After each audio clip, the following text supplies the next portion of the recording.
Welcome along to another video in the Face-Off series, and today I'm looking at impact foot.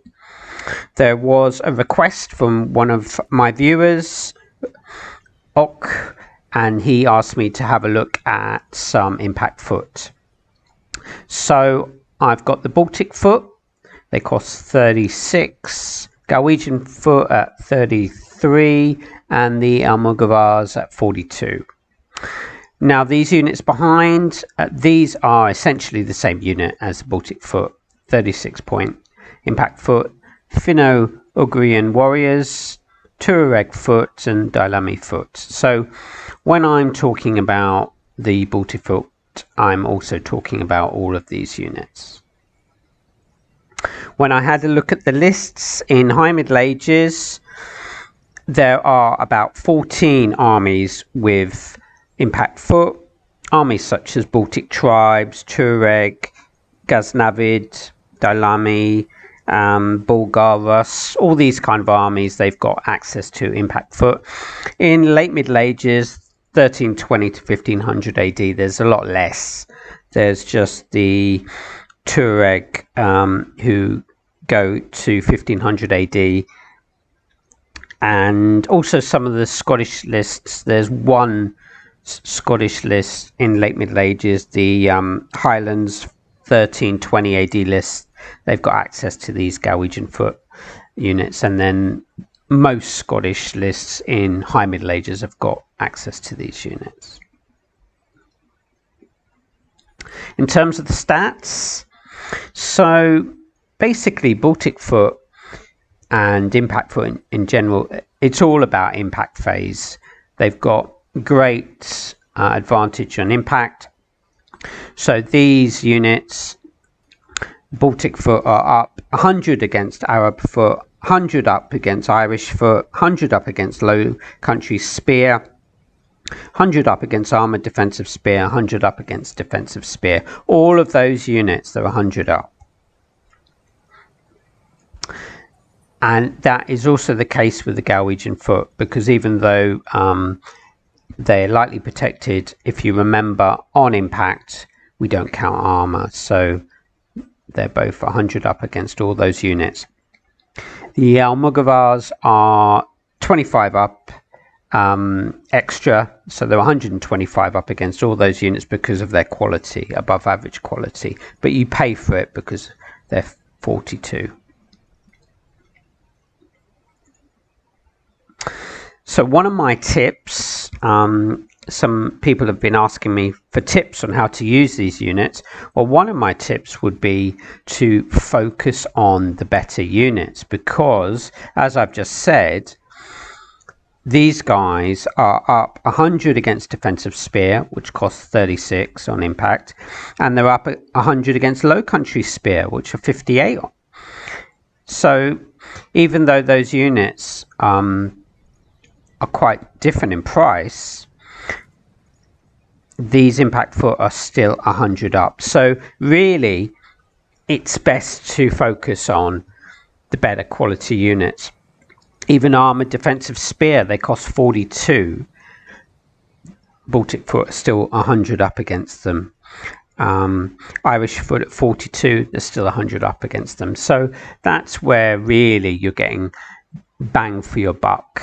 You know, these units are really dangerous against all kinds of infantry on the battlefield, and even though they're medium foot, they can do well on the open and in rough ground, so they're quite useful, as well as being quite maneuverable as well. Well, actually they're unmaneuverable. These, are they all the same? Okay, not the Mughavars. Okay, so that's a little bit better. I suppose you're paying. Let's just check. Okay, and the Daylami. So this slightly different. So the best units are the Daylami foot and the Mughavars, because they've got the maneuverability. So there we are. There's a little difference that I didn't know. Gives you a little bit extra AP and a little bit extra chance to flank units. Some of the features, let's look at the features of these units. So what I found in my tests were that even when these units don't disrupt, roughly speaking, it seems to me to be about a 1 in 4 chance to disrupt defensive spear, for example.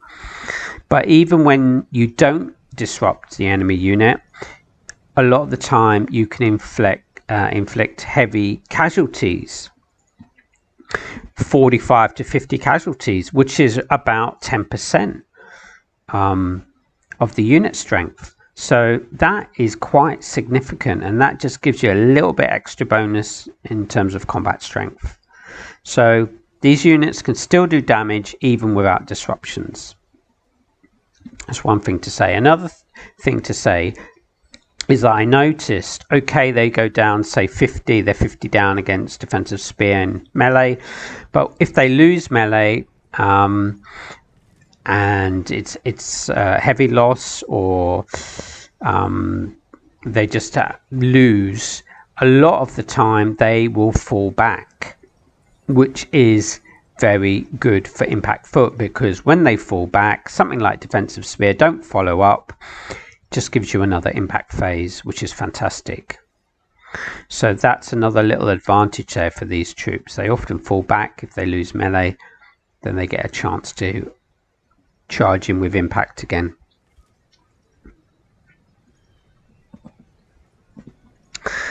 Another thing about them is that even if they're disrupted, if something like defensive spear charges in, they're going to be evens on impact, because defensive spear, which is one of the units you're going to be fighting a lot, because they're one of the most common units in High Middle Ages, they are without impact capabilities. So even a disrupted impact foot unit that's not engaged, or even when it is engaged, because another thing that happens is on impact we don't count doubling up. So if this unit is engaged with an enemy unit and another enemy unit charges in, it's just counted as one-on-one impact, and that's when they can be very dangerous, because I've seen them disrupt that second enemy unit very easily. So they're quite tricky to play against a lot of the time, these impact foot troops.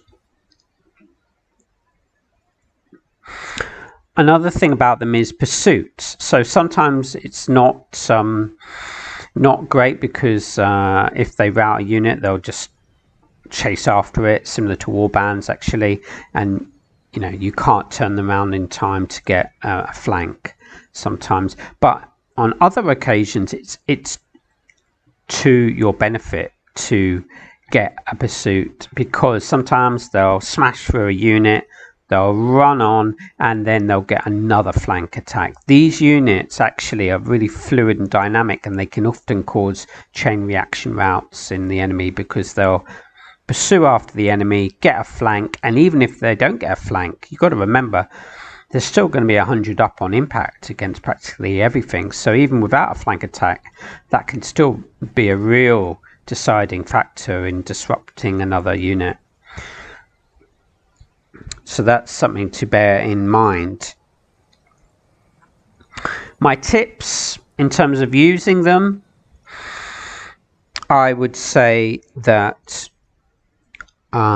one thing I noticed is they tend to do better when you use them together with other impact foot. Why do I say that?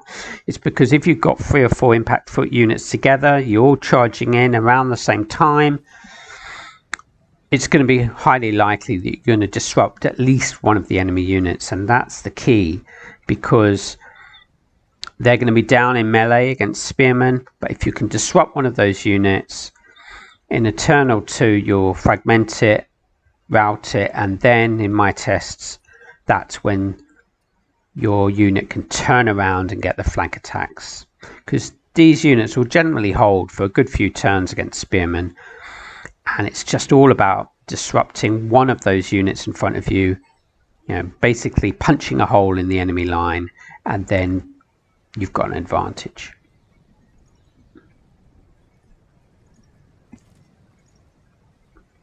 So they are very dangerous units.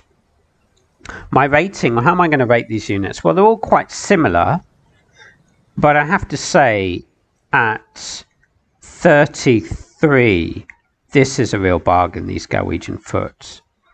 And as I said, they're the same, got the same impact as the Baltic foot and all these other units, and they're only 25 down, actually 12, sorry, it's only 12 down in melee, because they're lightly protected against protected. Let's just double check, they're all protected, aren't they? Yeah. And they're lightly protected, but they got quality. So they're only 12 down in melee against Baltic foot. So they've got to be the best value for money unit. I'm going to give them, in terms of my rating, I'm going to go performance 9 and value for money 10. Baltic foot, I'm going to go probably 9 and 9, value 9, performance 9.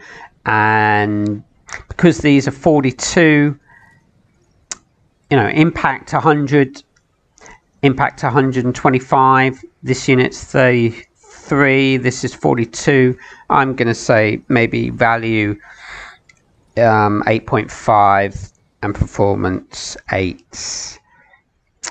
Still a good unit, but I think these units are better value. So yeah, Galwegian foot, they are the best, but all of these units, I think as support units, supporting spear, having some impact mixed in with your line can be really effective, as well as, of course, being medium foot. Essentially, it's warriors, but they perform like medium foot, so they're fine on rough ground as well, so they're more versatile. So there we go. If you have anything else to add, then please leave your comments below. And thanks a lot for watching. See you again soon.